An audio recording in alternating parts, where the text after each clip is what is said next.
Noise Kim സൂജിൻ സംവിധാനം ചെയ്ത് Lee Sun bin പ്രധാന വേഷത്തിൽ വന്ന ഒരു കൊറിയൻ ഹൊറർ ത്രില്ലർ പടമാണ് ഇന്ന് ഈ സിനിമയെ കുറിച്ച്. പുതുതായിട്ടൊരു വീട്ടിൽ താമസിക്കാൻ എത്തുന്ന രണ്ട് സഹോദരിമാർ, അതിലൊരാളെ അനിയത്തിയെ കാണാതാവുന്നതിന് മുമ്പ് ആ വീട്ടിൽ നിന്നും എന്തോ ഒരു നിഗൂഢ ശബ്ദം കേൾക്കുന്നതായിട്ട് അനിയത്തി എപ്പോഴും പരാതിപ്പെടുമായിരുന്നു. തുടർന്ന് നടക്കുന്ന സംഭവങ്ങളാണ് ഈ സിനിമ പറയുന്നത്. ഒരു മികച്ച ഹൊറർ മിസ്റ്ററി ത്രില്ലറാണ് ഈ സിനിമ. എനിക്ക് പേഴ്സണലി പടം നന്നായിട്ട് ഇഷ്ടപ്പെട്ടു. തുടക്കം മുതൽ തന്നെ വളരെ ഇൻട്രസ്റ്റിംഗ് ആയിട്ടും എൻഗേജിംഗ് ആയിട്ടും പോകുന്ന ഒരു സിനിമയാണ്. ഹൊറർ എന്ന് പറയുമ്പോൾ ജംസ്കെയർ സീനുകളൊക്കെ പടത്തിലുണ്ട്, പക്ഷെ ഒരു അറ്റ്മോസ്ഫറിക് ഹൊറർ സ്വഭാവമാണ് പടത്തിന് കൂടുതലും ഉള്ളത്. നമ്മൾ അവർ ജീവിക്കുന്ന ആ ഒരു സ്ഥലത്തുണ്ടായിരുന്നെങ്കിൽ നമ്മൾ ഭയക്കും എന്ന മട്ടിലാണ് കഥ പറഞ്ഞിരിക്കുന്നത്. ഹൊററിനൊപ്പം തന്നെ സിനിമയ്ക്ക് ഒരു മിസ്റ്ററി മൂഡ് കൂടി ഉള്ളതുകൊണ്ടാവാം എനിക്ക് പടം കൂടുതൽ ഇൻട്രസ്റ്റിംഗ് ആയിട്ട് തോന്നിയതും വർക്കായതും. എന്താണ് ആ ഒരു പെൺകുട്ടിക്ക് സംഭവിച്ചതെന്നറിയാനുള്ള ആ ഒരു ആകാംക്ഷ പടം തീരുന്നത് വരെ തന്നെ നിലനിർത്തിയിട്ടുണ്ട്. മികച്ച വിഷ്വലുകളും സൗണ്ട് എഫക്റ്റും ഒക്കെയുള്ള പടം ടെക്നിക്കലിയും മികച്ചതാണ്. ഒപ്പം ലീഡ് ആക്ട്രസിന്റെ നല്ല പെർഫോമൻസും പടത്തിന്റെ പോസിറ്റീവ് തന്നെയാണ്. പടത്തിലൊരു ബേസ്മെന്റ് സീനുണ്ട്, അത് കിടുവായിരുന്നു. സാധാരണ ഈ ഹൊറർ സിനിമയിലെ പോലെ പ്രേതം ഡയറക്റ്റ് വരുന്നതിന് പകരം ശബ്ദങ്ങളാണ് ഇതിൽ കൂടുതലും ഭയപ്പെടുത്താനായിട്ട് ഉപയോഗിച്ചിരിക്കുന്നത്.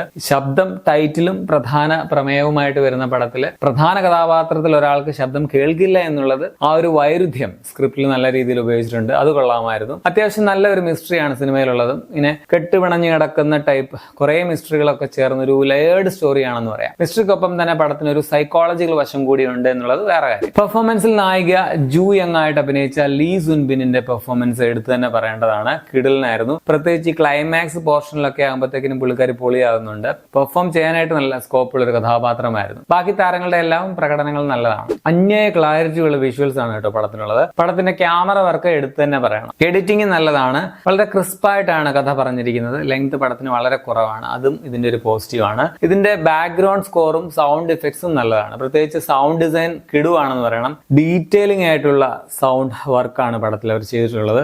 ശബ്ദമില്ലാത്ത പോർഷനുകളാണ് ഇതില് ശരിക്കുമുള്ള ഹൊറർ ഭാഗങ്ങൾ എന്ന് തന്നെ പറയാം. പിന്നെ ഇതിന്റെ ഡയറക്ടർ ഒരു സ്ത്രീയാണ്, സംവിധായികയാണ്. ചെറിയ ചില ലോജിക്കൽ പ്രശ്നങ്ങൾ പടത്തിന്റെ നെഗറ്റീവായിട്ട് പറയാം. ഇപ്പോ ചില കാര്യങ്ങളൊക്കെ കഥാപാത്രങ്ങൾ ചെയ്യുമ്പോൾ എന്തിന് ഇങ്ങനെ മണ്ടത്തരങ്ങൾ ചെയ്യുന്നു, പോലീസിനെ വിളിച്ചുകൂടെ എന്നൊക്കെ നമുക്ക് തോന്നാം. പക്ഷെ പടം കാണുമ്പോൾ നമ്മൾ അതിനെക്കുറിച്ച് ഓവറായിട്ട് ആലോചിക്കാത്ത വിധത്തിൽ, അതിന്റെ ആസ്വാദനത്തെ ബാധിക്കാത്ത വിധത്തിലാണ് പറഞ്ഞിരിക്കുന്നത്. മൊത്തത്തിൽ ഒരു നല്ല ഹൊറർ ത്രില്ലറാണ് നോയ്സ്. സാധാരണഗതിയിൽ ഈ ഹൊറർ പടങ്ങൾ എനിക്ക് കുറെ നാളായിട്ട് അത്രയ്ക്ക് നന്നായിട്ട് വർക്ക് ആവുന്നില്ലായിരുന്നു. പക്ഷെ ഈ വർഷം എന്താണെന്ന് അറിയില്ല, ഇറങ്ങിയ കുറെ നല്ല ഹൊറർ പടങ്ങൾ എനിക്ക് നന്നായിട്ട് ഇഷ്ടപ്പെട്ടു. ആ കൂട്ടത്തിലുള്ള ഒരു വർത്ത് വാച്ച് ആയിട്ടുള്ള ഒരു സിനിമയാണിത്. പേഴ്സണലി എനിക്ക് ഇഷ്ടപ്പെട്ട പടമാണ്. അധികം ആരും ചർച്ച ചെയ്യാത്ത ഒരു അണ്ടർ റേറ്റഡ് പടമായിട്ടും എനിക്ക് തോന്നി. സോ ഞാൻ ഹൊറർ ത്രില്ലർ പ്രേമികൾക്ക് വേണ്ടി ഈ സിനിമ റെക്കമെൻഡ് ചെയ്യുകയാണ്. പടം ശരിക്കും 2024 കംപ്ലീറ്റ് ആയ ഫിലിമാണ്. കഴിഞ്ഞ വർഷം കുറെ ഫിലിം ഫെസ്റ്റിവലിലൊക്കെ പോയിട്ടുണ്ടെന്ന് തോന്നുന്നു. പിന്നെ സൗത്ത് കൊറിയയിൽ തിയേറ്ററുകളിൽ ഈ ജൂണിലാണ് റിലീസായത്. ഇപ്പോൾ ഡീറ്റെയിലി പടം അവൈലബിൾ ആണ്. പക്ഷെ ഇന്ത്യയിൽ മെയിൻ പ്ലാറ്റ്ഫോമിലൊന്നും പതിവ് പോലെ വന്നിട്ടില്ല. നിങ്ങൾ ഇന്റർനെറ്റിന്റെ